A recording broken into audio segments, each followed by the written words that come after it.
complémentaire ou sur le plan biologique, en cas de signes fonctionnels urinaires, on peut faire une bandelette urinaire ou un examen cytobactériologique des urines. En cas de fièvre et ou de défense, on doit pouvoir faire une numération, une CRP et une bandelette urinaire. En cas de suspicion de diabète, on doit faire une glycémie capillaire ou veineuse, une bandelette urinaire plus ou moins les gaz de sang et un onogramme sanguin. Selon les cas, on peut faire également toujours un onogramme sanguin, un bilan hépatique, la lipasémie, les bêta-ACG chez l'adolescent notamment. Sur le plan radiologique, comme examen radiologique, l'échographie abdominale doit être faite toujours en première intention en cas de suspicion d'une appendicite aiguë, d'invagination intestinale aiguë, en cas de suspicion également de colique néphrétique et de pyélonéphrite sous 48 heures. Également, cette échographie doit être également faite en cas de douleur abdominale nocturne ou récidivante. L'ASP, elle est faite en première intention en cas de vomissement bilieux et l'exacerbation de la maladie inflammatoire chronique. En deuxième intention, après échographie, si jugé nécessaire par le radiologue. Également, on peut associer cette imagerie avec la radiographie du thorax si polypnée fébrile. Ici, nous avons fait un tableau récapitulatif des causes chirurgicales de douleurs abdominales aiguës. On peut citer parmi ces causes chirurgicales l'invagination aiguë chez le nourrisson de 6 mois à 2 ans, l'appendicite aiguë, l'occlusion mécanique intestinale aiguë, la hernie inguinale étranglée et les torsions d'annexe, le traumatisme abdominal avec rupture splénique. Parmi les causes médicales classées, nous avons classé en fonction si l'enfant est fébrile ou pas. Dans les causes fébriles, les causes médicales fébriles, on a les gastro-entérites aiguës, la pneumonie franche lobaire aiguë, les infections urinaires hautes ou basses, les angines et l'adénolymphite mésentérique. Si l'enfant est non fébrile, comme cause, on peut noter une oxyurose, la constipation, les lithiases urinaires.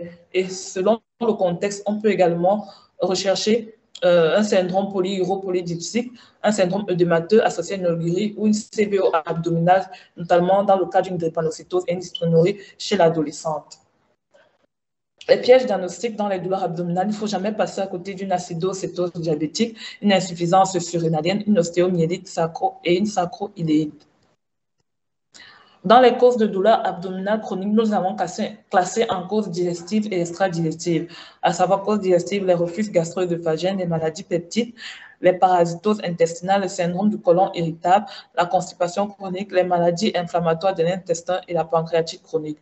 Comme causes extra-digestives, l'uropathie malformative, les causes gynécologiques, les hémoglobinopathies, le saturnisme, l'épilepsie, la maltraitance et les allergies aux protéines de lait de vache et les autres allergies alimentaires. Le traitement. Le but du traitement des douleurs abdominales est d'arrêter la douleur, d'améliorer la qualité de vie du patient et de traiter la cause. En moyen, nous avons les moyens non spécifiques, à savoir les mesures générales. On doit rassurer la famille, reconforter le patient et placer le patient dans un environnement calme et peu stressant. Comme moyens spécifiques, nous avons d'abord les moyens médicaux, à savoir les traitements antalgiques, avec les antalgiques de palier 1 comme le paracétamol, les anti-inflammatoires non stéroïdiens, comme parmi les anti-inflammatoires non stéroïdiens, nous pouvons citer l'ibuprofène, le kétoprofène et le diclofénac. Comme antalgiques de niveau 2, nous avons la codéine, le tramadol et la nalbuphine. Antalgiques de niveau 3, la morphine. Autres moyens médicaux, nous avons les antispasmodiques, comme le fluoroglycinol, qui est un inhibiteur de la sécrétion d'acide gastrique. Nous avons le fluoroglycinol, nous avons les inhibiteurs de la sécrétion d'acide gastrique, nous avons les antihistaminiques et les inhibiteurs de la pompe à protons. Autres moyens médicaux, nous avons les antidépresseurs comme l'amitriptyline, notamment non commercial, c'est le Laroxyl, et d'autres formes de sédation où on utilise le midazolam. Concernant les indications des antalgiques, la classification de l'OMS qui date de 1983, qui a classé les antalgiques en 3 paliers. Les paliers 1, qui sont les antalgiques de palier 1, qui sont des antalgiques périphériques, ils sont prescrits pour les douleurs légères à modérées. Les antalgiques de palier 2, ce sont des antalgiques morphiniques, faibles pour les douleurs modérées à fortes. Et autres indications, on a d'autres indications en fonction de l'étiologie et les complications pour traitement de la cause. En conclusion, nous pouvons donc dire que les douleurs abdominales sont des symptômes fréquents de consultation en pathologie pédiatrique. Elles peuvent survenir dans un contexte aigu d'urgence dont la hantise est une étiologie chirurgicale.